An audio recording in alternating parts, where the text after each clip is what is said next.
बिस्मिल्लाहिर्रहमानिर्रहीम। अल्हम्दुलिल्लाहि रब्बिल आलमीन वस्सलातु वस्सलामु अला सय्यिदिना व शफीइना अबिल क़ासिम मुहम्मद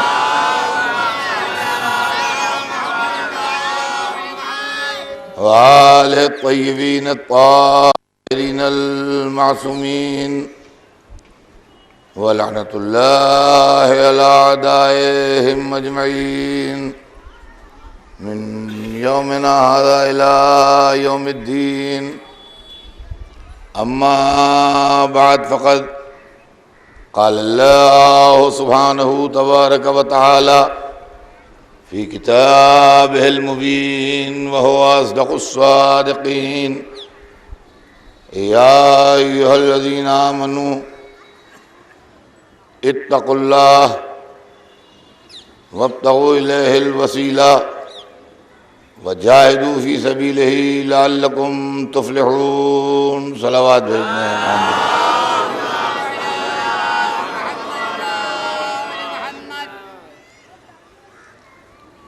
खुदावंद आलम कुरान मजीद में इरशाद फरमा रहा है कि ऐ ईमान वालो, अल्लाह से डरो, अल्लाह का खौफ पैदा करो अपने दिल में, तक़वा इलाही पैदा करो और अल्लाह तक पहुँचने के लिए, उस तक रसाई के लिए वसीला तलाश करो और उसकी राह में जिहाद करो ताकि तुम फलाह पा जाओ, ताकि तुम नजात पा जाओ। इसके अंदर चंद चीज़ें आयत के अंदर मौजूद हैं जो पूरे इस्लाम को अपने घेरे में लिए हैं। या अय्युहल्लज़ीना आमनू कह के अकायद के ऊपर भरपूर रोशनी डालती कि जो साहिब ईमान होंगे वो वही होंगे जो अकायद के पुख्ता हों, वरना साहिब ईमान नहीं कहे जा सकते। तो जहाँ तक अकायद का सवाल है, या अय्युहल्लज़ीना आमनू जो है वो अकायद पर भरपूर रोशनी डाल रहा है। इत्तक़ुल्लाह, तक़वा पैदा करो, अल्लाह से डरो। ये आमाल की दुरुस्ती और किरदार साजी की तरफ इशारा है कि अपने आमाल दुरुस्त रखो, अपना किरदार दुरुस्त रखो, खौफ खुदा दिल में पैदा करो। या अय्युहल्लज़ीना आमनू इत्तक़ुल्लाह, जब ईमान भी सही हो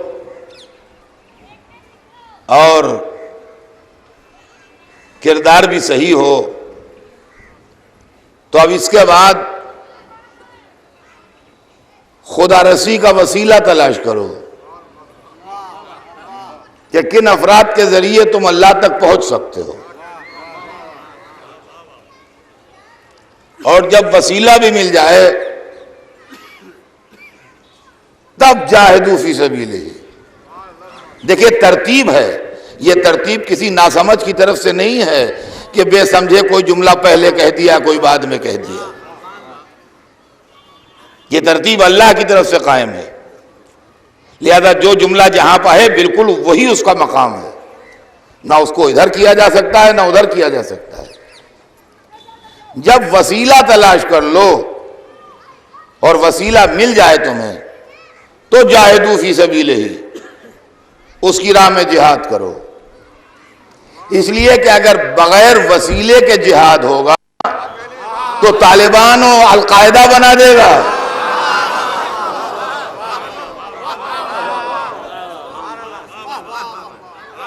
वजाहिदू फी सबीलिही,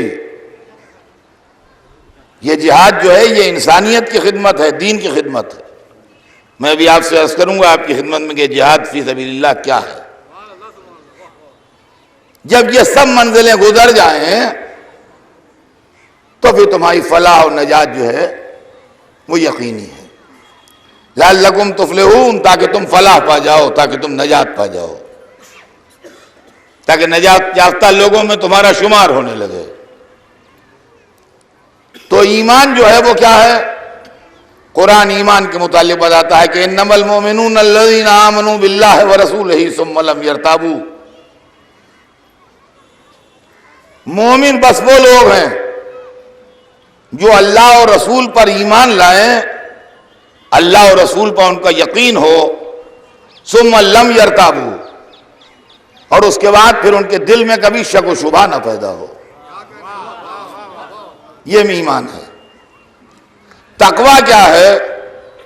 तकवा यह है कि इंसान के दिल में अल्लाह का खौफ पैदा हो, ताकि अपने हर किरदार, अपने हर अमल, अपने हर कदम उठाने से पहले यह समझ ले कि कोई उसको देख भी रहा है, कोई उसका हाकिम भी है, कोई उससे बड़ा भी है, कोई उस पर निगरान भी है। लिहाजा उसका दिल में हर वक्त खौफ बैठा रहे।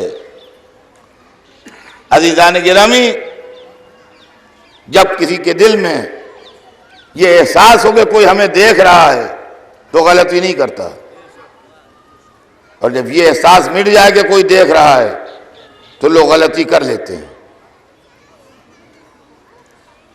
सिग्नल रेड है, कांस्टेबल खड़ा नहीं है, निकाल दी गाड़ी। कांस्टेबल खड़ा है, रोक ली गाड़ी। क्यों? वो देख रहा है।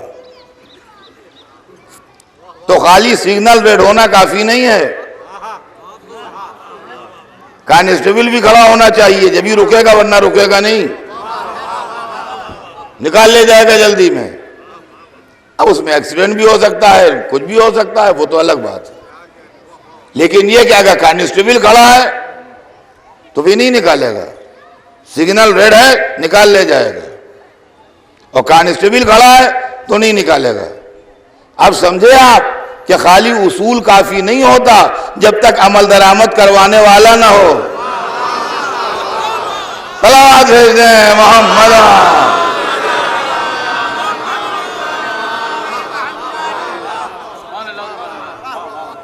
और मैं आपने इत्तकुल्लाह, तकवा पैदा करो। वब्तगू इलैहिल वसीला, और अल्लाह तक पहुंचने के लिए वसीला ढूंढो। किस वसीले से जाओगे, किस जरिए से जाओगे? वसीला जरूरी है, बगैर वसीले के दीन हम तक आया नहीं, तो बगैर वसीले के बंदा खुदा तक जाएगा कैसे? देखिए, ये लोग जो यहां बैठे हैं, ये कमजोर पार्टी है, ये जाहिल हैं, नासमझ हैं, कमजोर हैं, हकीर हैं, जलील हैं, इख्तियारात इनके पास नहीं हैं। और अल्लाह जो है वो गनी है, मालिक है, कादिर है, हर इख्तियार उसके पास है। आपका और अल्लाह का कोई कंपैरिजन नहीं है, आपका और अल्लाह का कोई कंपैरिजन नहीं है। अल्लाह ने जब दीन भेजने के लिए वसीला जरूरी जाना, तो हम अपने कमजोरी के बावजूद बगैर वसीले उस तक पहुंचेंगे कैसे? सलावत भेज दें मोहम्मद।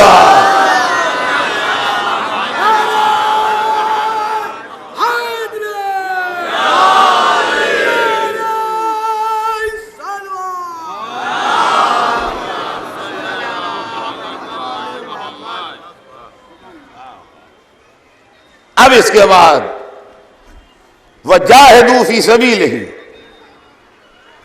उसके रास्ते में जिहाद करो। जिहाद क्या है, इसका फलसफा भी समझ लीजिए।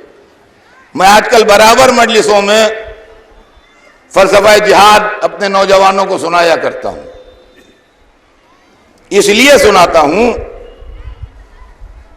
कि वो मौजूदा प्रोपेगेंडे से मुतासिर होकर कहीं इस एहसास से कमतरी में न मुब्तला हो जाएं कि हमारे यहां जिहाद है ही नहीं।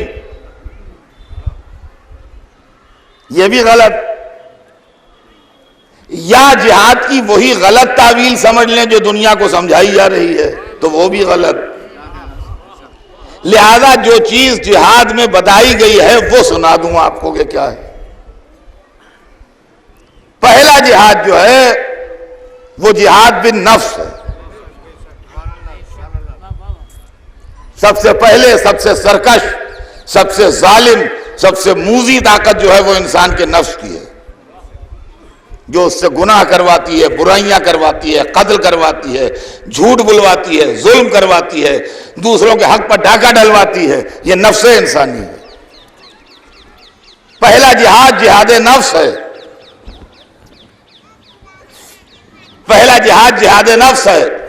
बैरूनी ताकतों से लड़ने से पहले अंदरूनी दुश्मन का मुकाबला करो, जो तुमको सिराते मुस्तकीम से भटकाता है, जो तुम्हारे दिल में ये जज्बा पैदा करता है कि ये माल हड़प कर लो, ये पैसा खा लो, इस पर जुल्म कर दो, इसको गाली दे दो, इसको तमाचा मार दो। पहले उससे लड़ो। और इस्लाम में जो इबादतें हैं ये भी जिहाद हैं।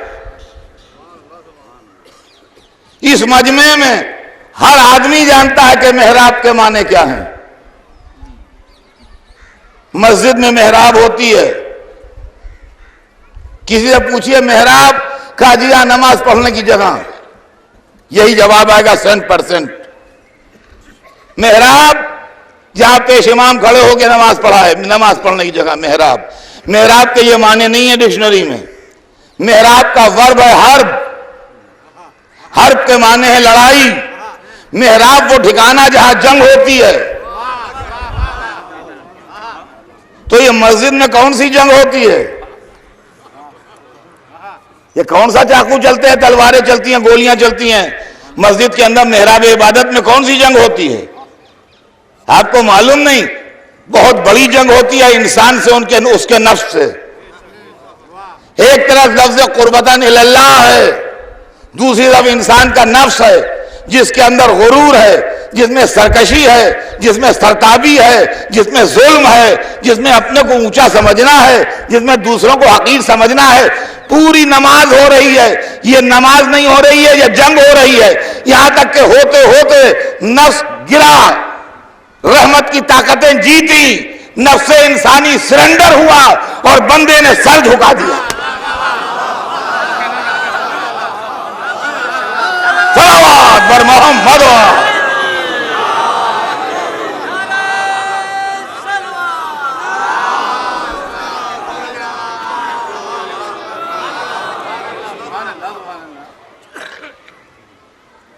ये सजदा जो है, ये गुरूर इंसानियत का अज़मत परवरदिगार के आगे सरेंडर होना, ये लड़ाई है जिसकी वजह से उस ठिकाने को जहां नमाज पढ़ी जाती है मेहराब कहा जाता है। बाद लोग समझेंगे मेहराब माने आर्च। आर्च, हाँ?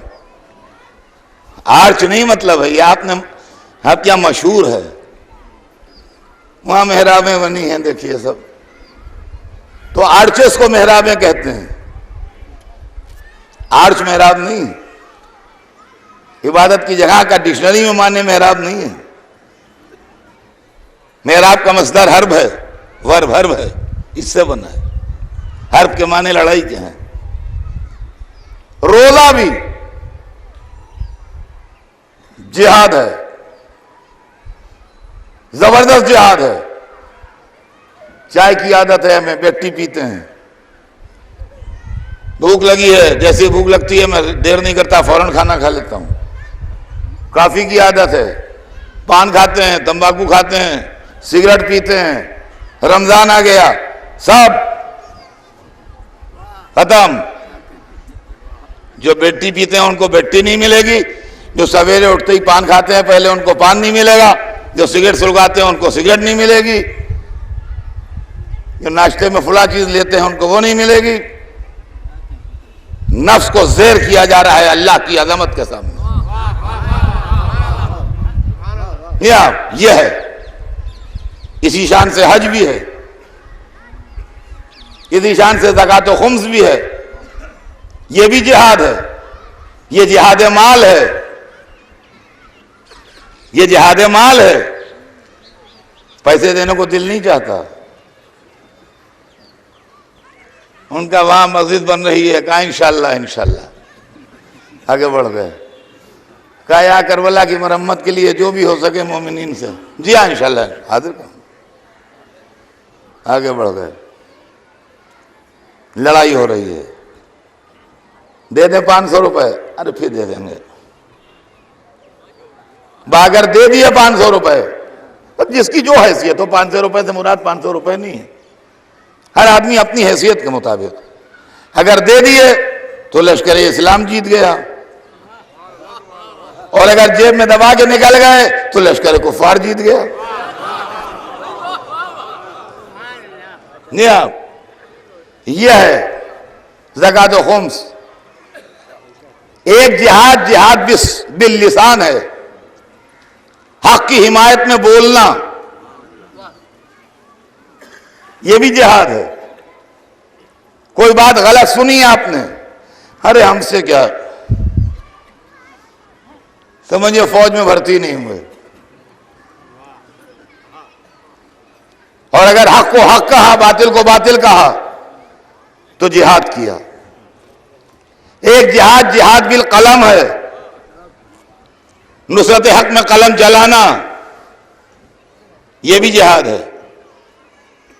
उलमा इसी जिहाद में मशगूल रहते हैं, और हजारों साल की लिखी हुई किताबें आज तक मशअल हिदायत हैं, यह भी जिहाद है। फिर एक जिहाद, जिहाद भी सैफ भी है, यानी तलवार से जिहाद, जो आजकल बहुत ज्यादा बदनाम हो रहा है। बदनाम इसलिए हो रहा है कि लोगों ने जिहाद को गलत इस्तेमाल किया। तवज्जो चाहता हूं, जहां जहां मेरी आवाज जा रही है, इस जुमले को तवज्जो से सुनिएगा। रसूलुल्लाह के जमाने में तबलीग का जरिया हिकमत और मौइज़ा हसना था, जो कुरान ने रसूल को बताया था कि उदउ इला सबील रब्बिका बिल हिकमत वल मौइज़तिल हसना, अपने अल्लाह के रास्ते की तरफ बुलाइए हिकमत और मौइज़ा हसना के जरिए। रसूल की आंख बंद होते ही न किसी के पास उस हिकमत का जौहर था, न किसी की जबान में मौइज़ा हसना की सलाहियत थी। लिहाजा जरिया तबलीग हिकमत और मौइज़ा हसना तो रहा नहीं, जरिया तबलीग जिहाद बन गया।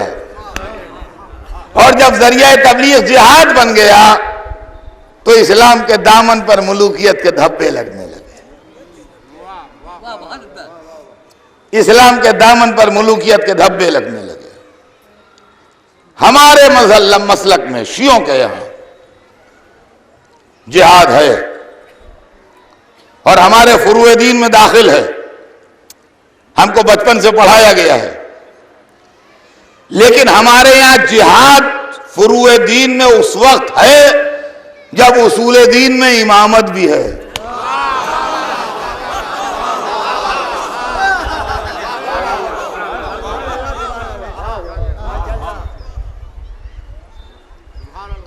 नमाज का टाइम आप खुद देख लेते हैं। रोजे वाला मामला है तो भैया उनका जनाब की यहां पूछवाओ, चांद साबित हुआ उन पर कि नहीं हुआ। चांद वाले मामले में जनाबों की तलाश होती है, क्या फरमाते हैं, चांद की तस्दीक की कि नहीं की, कौम रोजा रखे कि रोजा खोले। तो नमाज के लिए कोई परेशानी नहीं है, नमाज अपने टाइम टेबल के हिसाब से पढ़ ली। रोजे के लिए जनाब को ढूंढा, हज के लिए बाकायदा अमलिया चाहिए, बाकायदा तकलीद, ताकि उसके मुताबिक अमल हो तो हज दुरुस्त हो। जिहाद में इंसानी जान इन्वॉल्व है, लिहाजा जिहाद उस वक्त तक नहीं होगा जब तक इज़्न मासूम ना हो। इसलिए कि आमाल में अगर खता भी हो जाए तो अल्लाह माफ करने वाला मौजूद है। हमारी नीयत खता न थी, हमारी नीयत खता न थी, लेकिन जिहाद में जो मर गया जिंदा थोड़ी होगा। लिहाजा जिहाद का फतवा वो दे जिसके मानने वाले बाद में ये न कहें कि खता इज्तिहादी हो गई। सलावत बर मोहम्मद।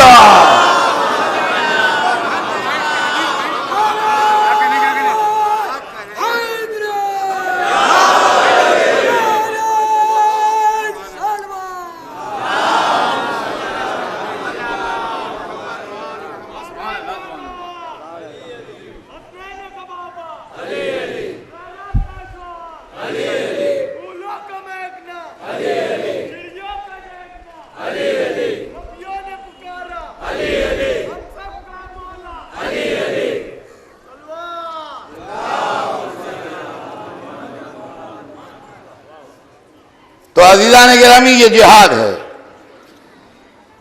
यह जिहाद अगर शुरू करना हो तो इज़्न मासूम जरूरी है। अगर डिफेंस में है कि कोई हमारे घर पर आ ही गया चढ़ के हमला करने,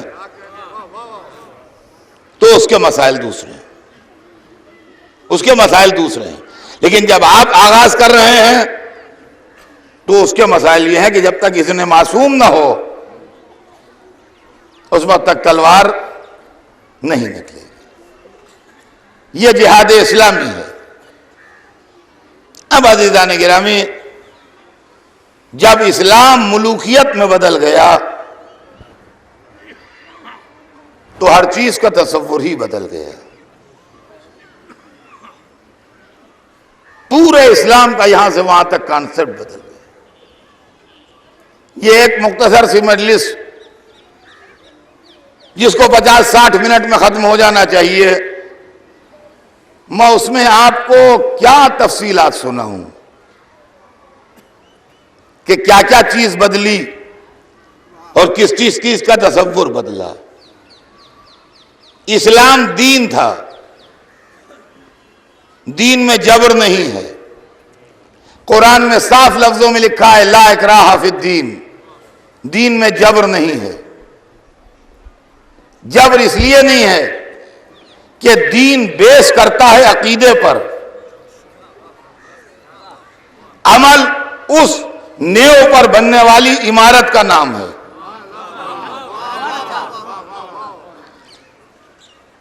यह करबला जो आज से 100 बरस से ज्यादा से ये इमारत खड़ी है, इसकी बड़ी मजबूत फाउंडेशन है जो जाड़ा गर्मी बरसात झेलती रहती है। तो अमल जो है वो बेस करते हैं अकीदे पर। अकीदे का ताल्लुक होता है दिल से।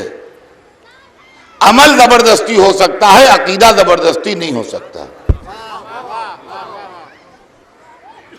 आप मुझसे नमाज पढ़वा सकते हैं मारपीट के, लेकिन मैं अल्लाह को एक भी मानूं, इसमें मारपीट का काम नहीं है। जेल में बंद कर देने से काम नहीं चलेगा, नौकरी से निकाल देने से काम नहीं चलेगा। मेरा दिमाग बदले, सोच बदले, थिंकिंग बदले। वरना जब तक आपकी ताकत रहेगी मैं एक एक कहता रहूंगा। जिस दिन नजात पा जाऊंगा आपसे फिर वही कहने लगूंगा जो पहले कहता था। तो अकीदा बेस करता है आदमी की अपनी नजरियात पर, इसलिए दीन में जबर नहीं है। रसूल के बाद दीन में जबर शामिल किया गया। दीन का तसव्वुर बदल गया। बयात, जिसका इस्लाम में बड़ा चर्चा है, रसूल के जमाने में जो हुई उसका कॉन्सेप्ट दूसरा था। रसूल के बाद जो हुई उसका कॉन्सेप्ट टोटली चेंज हो गया था, बदल गया था। तवज्जो सुनिएगा जहां जहां लोग हैं। रसूल के जमाने में जो बैत थी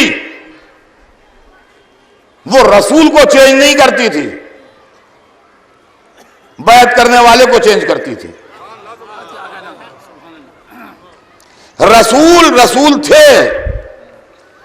अगर दिन भर में 1000 आदमियों ने बैत की तो वो काफिर से मुसलमान हुए, मगर रसूल की पोजीशन जो सवेरे थी वही शाम को है। ये थी रसूलुल्लाह के जमाने की बैत। जो बैत लेने वाले को चेंज नहीं करती थी, बैत करने वाले को चेंज करती थी। और क्लियर मिसाल दूं, अल्लाह की कुदरत से कुछ बाईद नहीं, अपने हबीब को भेज दे, वो इस करबला में आके तशरीफ फरमा हो जाए। और मालूमात दिन भर में 10,000 आदमियों ने आन के बैत की। 10,000 आदमी लखनऊ का नॉन मुस्लिम आया और उसने आन के हुजूर के हाथ पर बैत की और कलमा पढ़ा। तो शाम को हुजूर जब उठ के अपने घर तशरीफ ले जाएंगे तो जैसे सवेरे आए थे वैसे ही शाम को जाएंगे, उनकी शख्सियत में कोई चेंज नहीं होगा। मगर वो 10,000 आदमी जिन्होंने बैत की है, जब सूरज निकला था तो काफिर थे, जब सूरज डूबेगा तो मुसलमान हो जाएंगे। यह है रसूल के जमाने की बैत। रसूल के बाद जो बैत हुई, हम मुसलमान, आप मुसलमान, ये सब मुसलमान। एक बुजुर्ग कहीं बैठ गए, उनके हाथ पर सबने बैत कर ली। हम वही मुसलमान जो सवेरे थे वो शाम को भी रहे। ये जब सवेरे घर से निकले थे तो ऑर्डिनरी थे, शाम को खलीफा हो गए।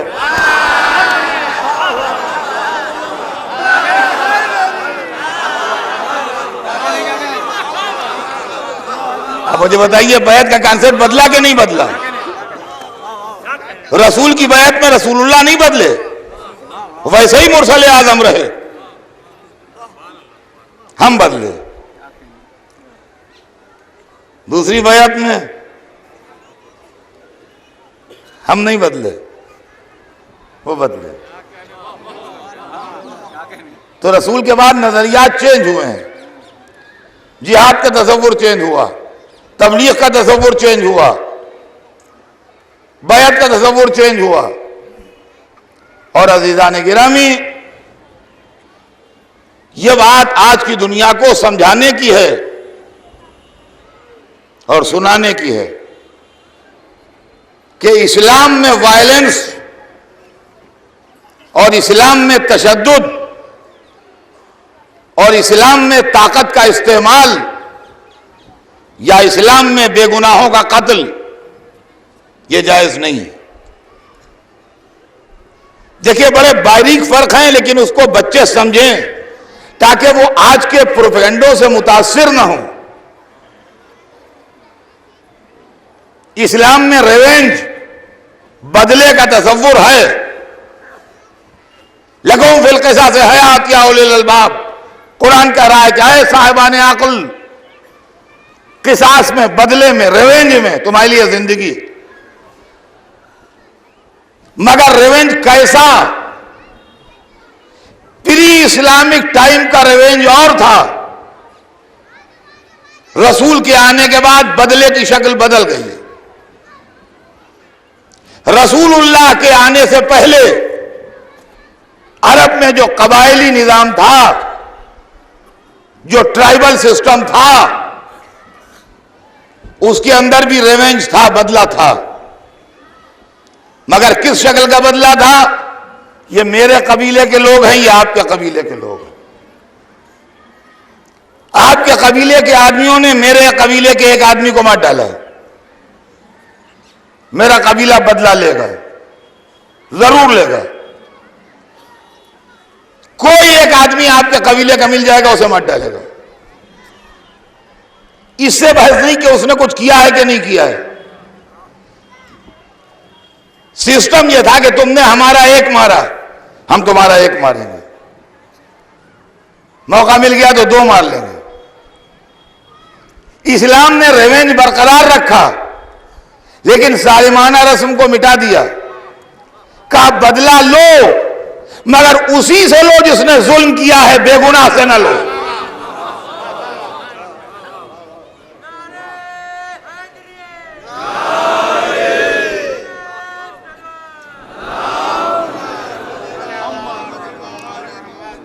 चुनांचे कुरान मजीद ने कई जगह कहा कि ला यज़िरु वाज़िरतन विज़रा उख़रा,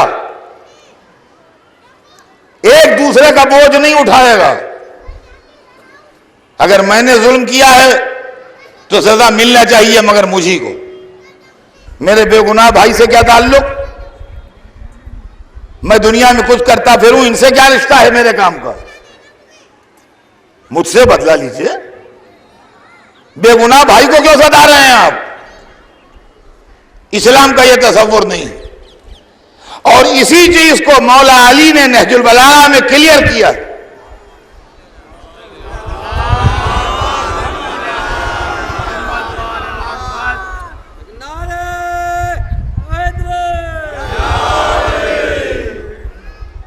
दस्तूर दुनिया है कि किसी का बाप, किसी का बुजुर्ग, किसी का उस्ताद उसको जिंदगी में 10-20 बातें बताता है। वो अगर अच्छा है तो उसको याद रखता है, अमल करता है। लेकिन मरने से चंद लम्हे पहले अगर वसीयत करता है तो वसीयत का एहतराम ज्यादा होता है। अली के इरशादात से पूरी नहजुल बलागा भरी पड़ी है, मगर अली ने दुनिया से जाने से एक दिन पहले वसीयत की है 20वीं रमजान को। पढ़िए, नहजुल बलागा में छपी मौजूद है। क्या है बनी अब्दुल मुत्तलिब? अब्दुल मुत्तलिब अली के दादा का नाम था। आए बनी अब्दुल मुत्तलिब, अगर मैं इस जख्म से न बचूं तो खबरदार तलवार लेके बेगुनाहों पर टूट न पड़ना कि अमीरुल मोमिनीन शहीद हो गए, बल्कि सिर्फ मेरे बदले वही कत्ल किया जाए जो मेरा कातिल है। अली इब्न अबी तालिब ने इस्लाम के बदले का तसव्वुर वाज़ेह कर दिया कि हर एक से बदला नहीं होता, जालिम से बदला होता है। आज जब दर अहले बैत छोड़ के सियासी मकासद से कुरान पढ़ा जाता है तो फिर ऐसे लोग पैदा होते हैं जो इस्लाम की बदनामी का सबब बनते हैं। अज़ीज़ान गिरामी, मैं सिर्फ बच्चों की याद दहानी के लिए पढ़ता हूं मजलिस। इस्लाम में रसूलुल्लाह की जिंदगी से, रहलत के बाद नहीं, बनी उमैया के जमाने से नहीं, बनी अब्बास के पीरियड से नहीं, हयात तैयबा में मुसलमानों का एक ऐसा शिक्षण मौजूद था जिसके दिमाग में इस्लाम का वो तसव्वुर नहीं था जो रसूलुल्लाह पेश कर रहे थे। और उसका पता हमें कुरान से मिलता है। वो शिक्षण मुसलमानों का आज भी है। उस शिक्षण के नाम हर जमाने में बदलते रहे। नाम से हमें बहस नहीं, काम से बहस है। लफ्ज से डिस्कशन नहीं, नजरिए से डिस्कशन है। वो लोग हैं जो किसी के एहतराम के कायल नहीं है। आज वो अपने को साफ सुथरा दिखाने के लिए अल्लाह को ज्यादा पुकारते हैं।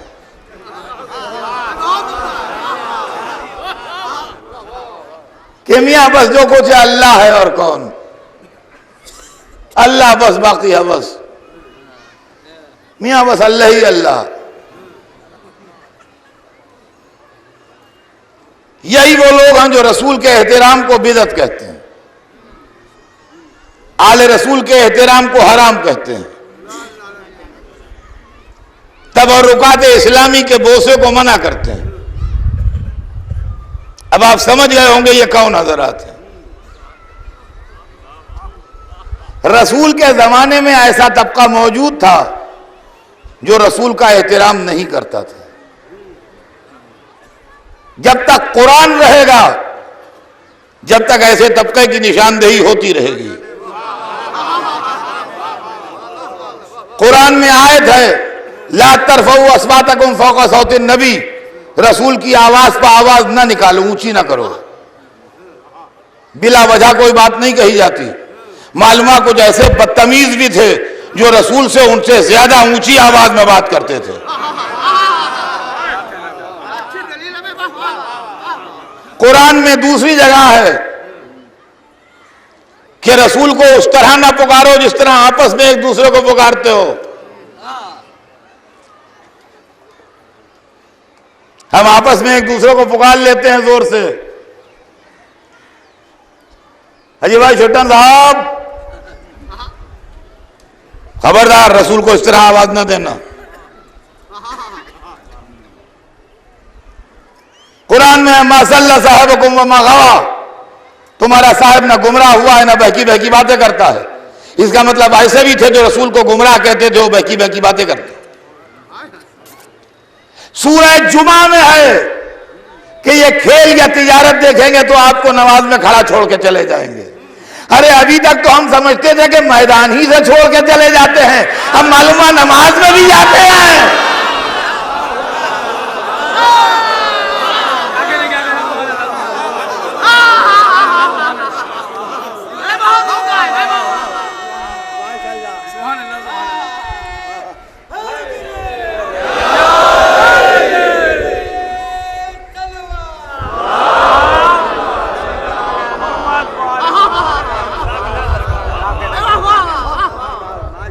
हर ज़बान में ऐसी लफ्ज़ें होती हैं जिसके दोहरे माने होते हैं। एक माने सीधे सीधे होते हैं, एक बदतमीजी के भी होते हैं, मिजाहिया पहलू लिए होते हैं। शुअराए किराम ऐसी लफ्ज़ें इस्तेमाल नहीं करते, जम का पहलू कहते हैं, जम का पहलू है। शायर जानते हैं इस बात को। हर ज़बान में मैं मिसाल देता, मगर उर्दू ज़बान की मिसाल होगी मेंबर पर नहीं दूंगा, इसलिए वो खराबी पैदा हो जाएगी बयान में। खैर हर ज़बान में आप भी जानते हैं, मैं भी जानता हूं। अक्सर दोस्त दोस्तों को छेड़ने के लिए जो जरा अक्ल से कमजोर दोस्त होते हैं, उनको सियाने दोस्त जब सताते हैं तो ऐसी लफ्जें इस्तेमाल होती हैं।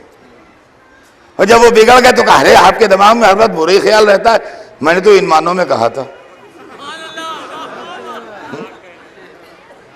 तो उर्दू की मिसाल तो मैं नहीं देने का, तहजीब मेंबर इजाजत नहीं देती, लेकिन अरबी चूंकि हमारी जबान नहीं है और कुरान में मिसाल है, लिहाजा मैं कुरान रिपीट किए देता हूं। कुरान में है ला तकुलू रायना। रायना अरबी का एक लफ्ज है जिसके माते हो मतलब होता है कि हमारी राय ये है।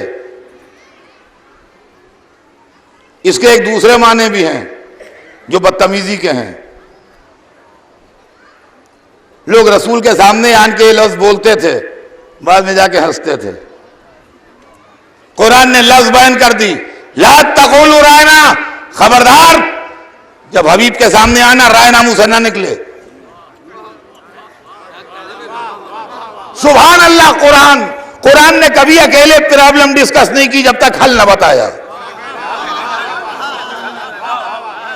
लिहाजा जब एक लफ्ज बयान किया तो दूसरा लफ्ज अल्टरनेटिव दिया, बल तकुलू उन्जरना। यह ना कहना कि हमारी राय यह है, बल्कि कहना यह कि हमारा नजरिया यह है। दूसरे लफ्ज में वो आयब नहीं है। तो इसका मतलब यह है कुछ लोग रसूल का एहतराम नहीं करते थे। ऐसी बहुतेरी आयतें हैं, कहां तक सुनाऊं। यही नजरिया था जिसने रसूल को तहरीर ना लिखने दी। इसलिए कि किसने कहा इससे बहस नहीं, मगर जिसने भी रसूल के लिए कहा कि इन्हें हिज़्यान हो गया है, वो एहतराम रसूल के जौहर से खाली था।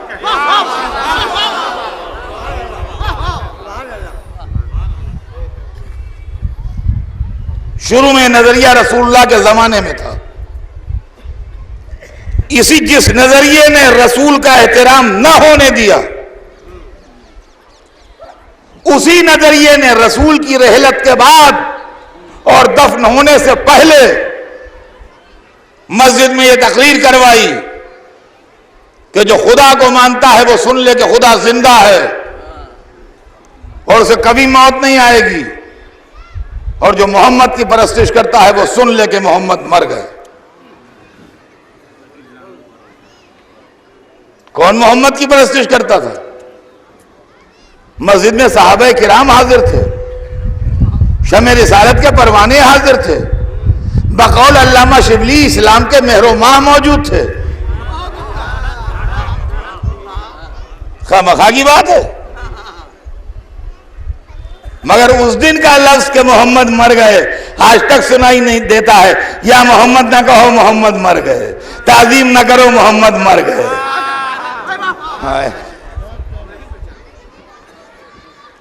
क्या मुसीबत है इस्लाम पर।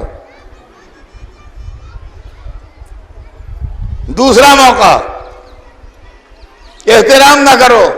ये क्या है? इमारत तो है, चूमना कैसा? ये क्या है? कागज की बनी हुई जरी तो है, बोसा कैसा?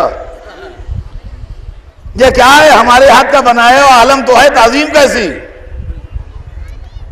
ये नजरिया आज का नहीं है, यह भी उसी पीरियड का है। एक साहब हज के मौके पर हजर अस्वद से लड़ रहे हैं, कह लगे मुझे मालूम है तू पत्थर है, न किसी को फायदा पहुंचा सकता है न नुकसान पहुंचा सकता है, चूमे लेता हूं, इसलिए कि रसूल चूमते थे। ये सोचे कि पत्थर से किसी की रिश्तेदारी क्या और पत्थर की तरफ से कोई बोलने वाला क्या, लिहाजा बातें सुना दूं जो चाहूं। ये भूल गए कोई मौलूद काबा भी है।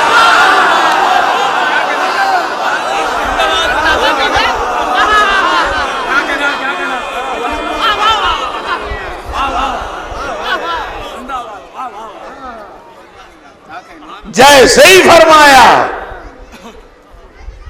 कि तू ना फायदा पहुंचा सकता है ना नुकसान पहुंचा सकता है, खाली पत्थर है, वैसे ही पीछे से आवाज आई तू गलत कह रहा है, क्या तूने कौले रसूल नहीं सुना कि फायदा भी पहुंचाता है नुकसान भी? मुड़ के देखा अली खड़े, अरे माफ कीजिएगा मुझे इल्म नहीं था। हाँ चाचा, हज की भीड़ में इधर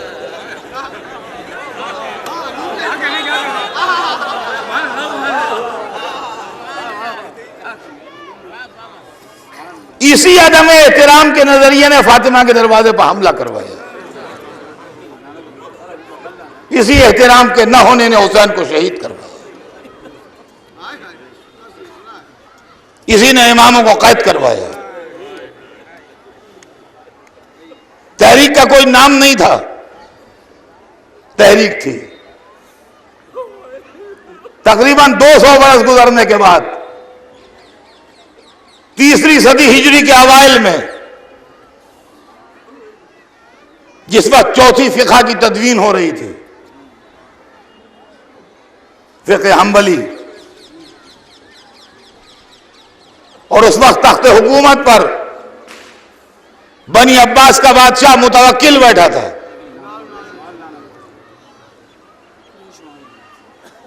तो इमाम अहमद इब्न हम्बल का नजरिया भी यही था, और बादशाह जो था वो उनके नजरिए से मुतासिर था। लिहाजा कब्र हुसैन पर हल चलवाने, नहर बहाने, खेती करवाने की स्कीमें बनी, जो आप अक्सर सुना करते हैं मजलिसों में। मुतवक्किल का नाम आपने सुना होगा इस सिलसिले में, कि मुतवक्किल ने कब्र हुसैन के ऊपर चाह के नहर बह जाए, कब्र मिट जाए, खेती हो जाए, कब्र मिट जाए, जाहिरों पर पाबंदी कि न जाएं, एक मार दिया जाए तो एक जाए, हाथ काट दिया जाए, एक पैर काट दिया जाए, इस तरह के वाक़यात। हम्बली मसलक आज तक इस नजरिए के जो ममालिक हैं वो हम्बली फिक़ा के फॉलोवर हैं। और हमारे आपने सऊदी अरब में हम्बली फिक़ा है, हनफी नहीं है। इस वाक़े के 300 बरस के बाद छठी सदी हिजरी में फिर एक साहब पैदा हुए जिनका नाम इब्न तैमिया था। उन्होंने कहा मुसलमानों के अंदर जिहालत, बेदीनी, कुफ्र, शिर्क पैदा हो गया है, लिहाजा हमें अपने बुजुर्गों के तरीके की तरफ वापस जाना चाहिए। असलाफ, असलाफ अरबी का लफ्ज है, अंग्रेजी में इसका ट्रांसलेशन है फोर फादर्स, उर्दू में इसका तर्जुमा है पुरखे। हमें अपने पुरखों के मसलक पर चलना चाहिए, हमें अपने असलाफ के मसलक पर चलना चाहिए, हमें अपने फोर फादर्स के मसलक पर चलना चाहिए। ये सब बिदअतें खत्म हो, उनका मसलक मसलक सलफी कहलाया। आज तक वो लफ्ज राइज है। मुद्दतों बाद नजद में एक इंसान पैदा हुआ जिसका नाम मोहम्मद था और वो बेटा था अब्दुल वहाब का। उसने सलफी मसलक की रिवाइवल किया उसका और उसकी तजदीद की और उसको असर नौ जिंदा किया। आज वो मसलक उसी के नाम से जाना जाता है, लेकिन मसलक पुराना है, नाम नया है। इराक में बसने वाले एक लुटेरे कबीले को, जो आले सऊद के नाम से मशहूर था, उसने अपना हम ख्याल बनाया। पहली जंग अजीम के बाद जब ब्रिटेन ने ग्रेटर टर्की को डिवाइड करने का मंसूबा बनाया, तो टर्की के जितने मकबूजात थे वो सब अपने दोस्तों में बांटे। चुनाचे शरीफ मक्का का खानदान जो हिजाज पर हुकूमत करता था, उसको उठा के इराक और जॉर्डन की हुकूमतें दी, और आले सऊद जिनका ताल्लुक सरजमीन इराक से था, इनको हिजाज में बरसर इख्तियार बनाया। ये चूंकि सलफी मसलक के फॉलोवर थे, लिहाजा इन्होंने आने के बाद पहला काम यह किया कि जन्नतुल बकी के रोजे मुनहदिम किए। ये मैं आपको हिस्ट्री सुना रहा हूं, ये मैं आपको आज की तारीख सुना रहा हूं। यह वाकया 1926 में हुआ। यह बहुत पुराना वाकया नहीं है, यह वाकया 1926 में हुआ, जब जन्नतुल बकी के रोजे मिस्मार हुए। और उस दिन से लेकर आज तक हाजियों के लिए पाबंदी है, अपने मसलक के मुताबिक चीजें वो नहीं ले जा सकते। आप शिया हैं, आप पास अगर फरमान अली साहब का या मकबूल अहमद साहब का ट्रांसलेट किया हुआ कुरान है और उन्होंने देख लिया, तो वो छीनेंगे नहीं, छीन के गार्बेज बॉक्स में डालेंगे।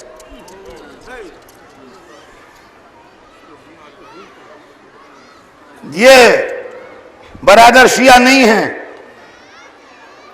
ये अहमद रजा खान साहब बरेलवी के मुतक़िद हैं, उन्होंने भी कुरान ट्रांसलेट किया है।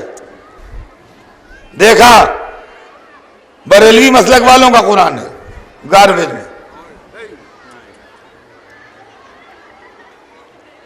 मजहबी कोई किताब किसी फिक़ा की हो,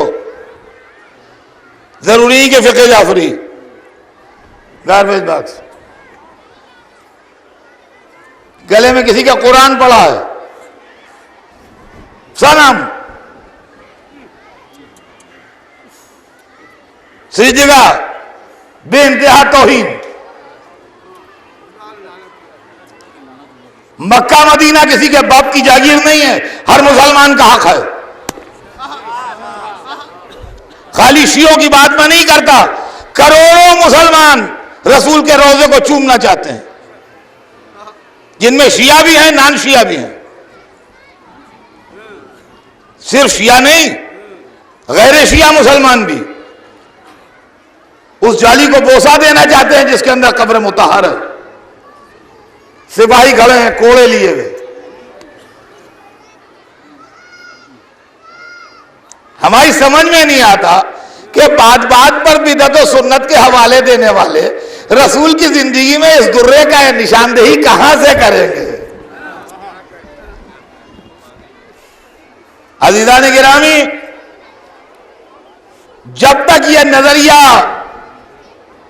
एक मुल्क के अंदर महदूद रहा, उस वक्त तक ज्यादतियां भी एक मुल्क के अंदर महदूद रही। दुनिया सिमट रही है, आदमी फैल रहे हैं। उन्होंने अपना नजरिया स्मगल करना शुरू किया दहशतगर्दों की शक्ल में सारी दुनिया में। नतीजा यह हुआ कि इराक में जब उस नजरिए के लोग आ गए तो उन्होंने गुज़श्ता साल सामिरे के रोजे को गिराया और इस साल उसके मनारों को गिराया। और अभी हमारे पास चंद दिन पहले इत्तला आई थी, जिसके सिलसिले में शिया पर्सनल बोर्ड ने कॉन्फ्रेंस भी की, प्रेस कॉन्फ्रेंस की, अपने जलसे में भी कहा कि उनके मुफ्तियों ने यह फतवे दिए हैं कि करबला में, शाम में, मिस्र में जहां जहां ये मुकद्दस रोजे हैं सब गिरा के बर्बाद कर दो, इसलिए कि ये अन इस्लामिक है। तो इस्लाम को बदौर शमशीर फैलाना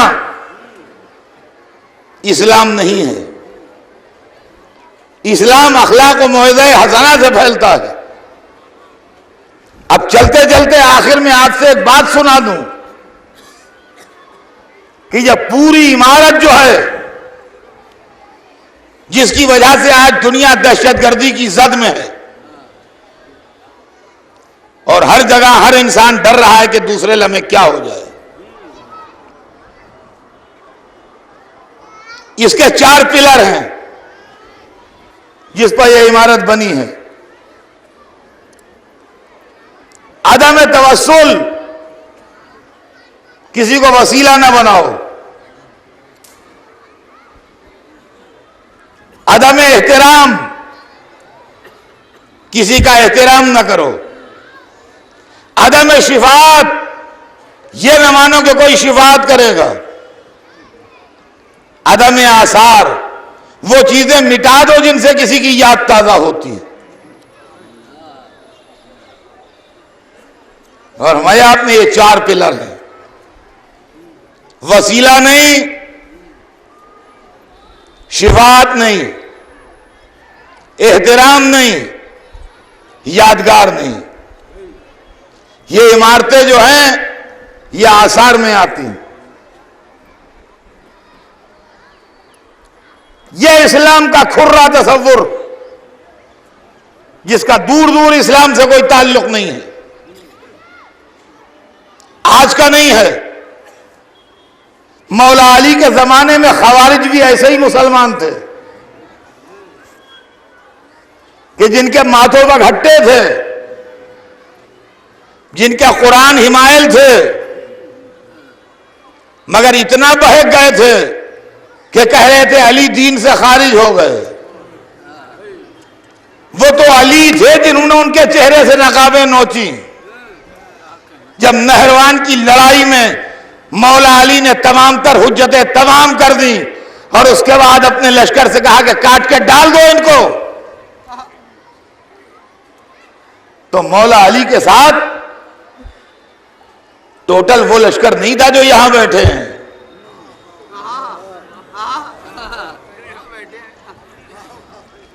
अली के लश्कर में सब अली को पहला इमाम नहीं मानते थे। पहला इमाम मानने वाले मुट्ठी भर थे। वो खलीफा के हुक्म से लड़ रहे थे। उनके हाथ कांपने लगे। कहा या अली, वो तो कुरान पढ़ रहे हैं, वो तो कुरान पढ़ रहे हैं। खुदा की कसम दुनिया में अली के सिवा कोई कह नहीं सकता था। कहा कुरान पढ़ने दो उन्हें, परवाह न करो, कुरान उनके हलकों में फंसा हुआ है, नीचे नहीं उतरा है।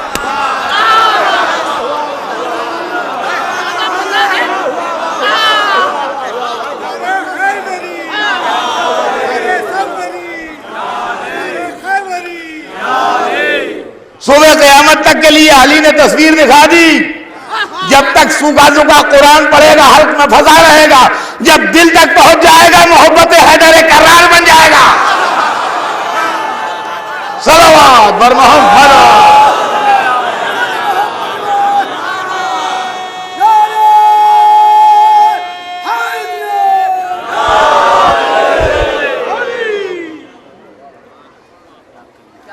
आज सारी दुनिया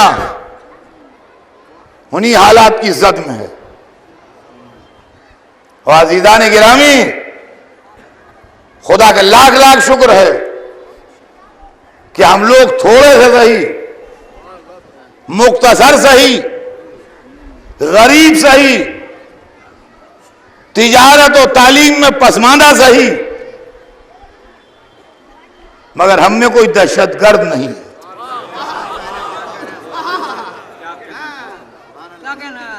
हम में कोई टेररिस्ट नहीं है।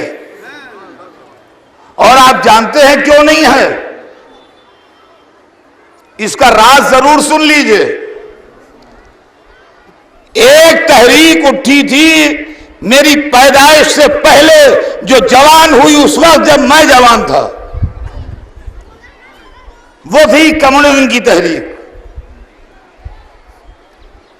लाल कमीज, लाल किताब, लाल सवेरा, लाल सलाम।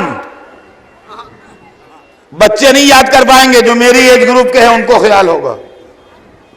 अच्छे अच्छे बह गए, बड़े बड़े निकल गए। उस वक्त के तज्जिया निगारों ने कहा कि गरीबी और बेरोजगारी की देन है यह तहरीक।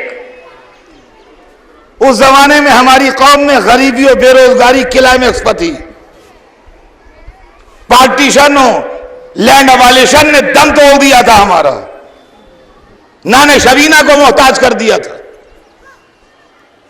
आज की लखनऊ को बच्चे ना समझें, हमने टाट के पर्दे और गिरी हुई दीवारें और भूख से रोते लोग देखे। आज के नौजवानों की समझ में नहीं आएगा। गरीबी क्लाइमेक्स पर, जिहालत क्लाइमेक्स पर। क्या वजह थी कि सारे असबाब मौजूद हैं और हमारे शिया नौजवान कम्युनिस्ट नहीं हुए?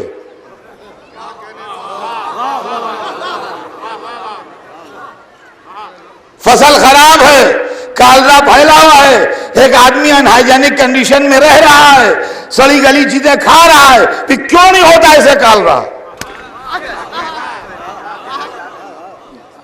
ऐसा तो नहीं है कि कालरे का टीका लगा हुआ है इसको। आप जानते हैं हमारे नौजवानों के जिस्म पर लाल कमीज क्यों नहीं आई? मुहर्रम की काली कमीज ने रोके रखा लाल कमीज को, जो हमारे गिरने पर।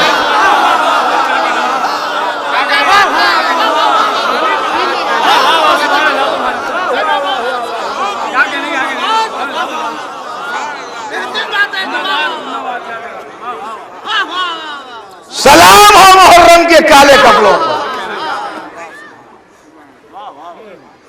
जिन्होंने इस मिल्लत को बेदीनी से बचाया।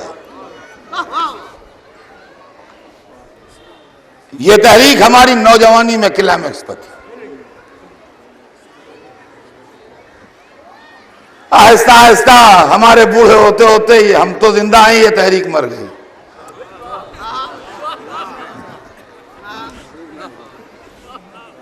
ये तहरीक मर गई, हम अभी जिंदा है अल्हम्दुलिल्लाह। दूसरी तहरीक में हमारे नौजवान दोस्त भी गवाही देंगे।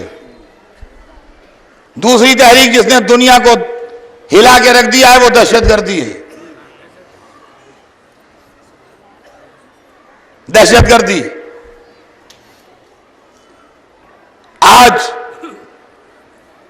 जितना जितना इसको रोकने के लिए ताकत सर्फ हो रही है, उतना उतना ये तहरीक आगे बढ़ रही है।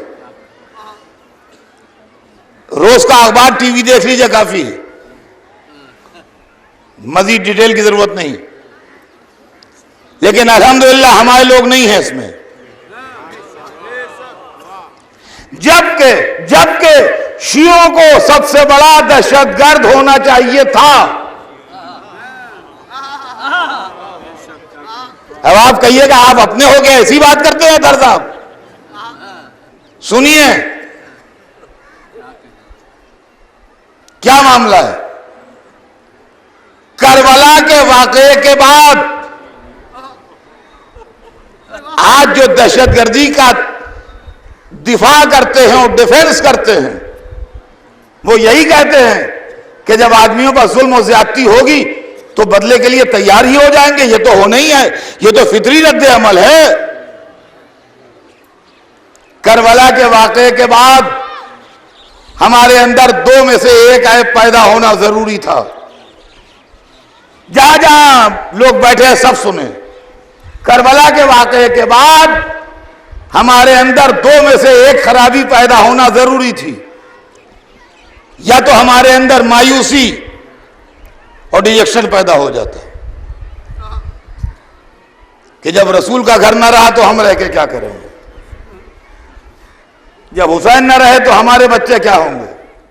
रो रो के फुगा करती थी ये फातिमा सुगरा, जाते हैं बाबा, जाते हैं बाबा।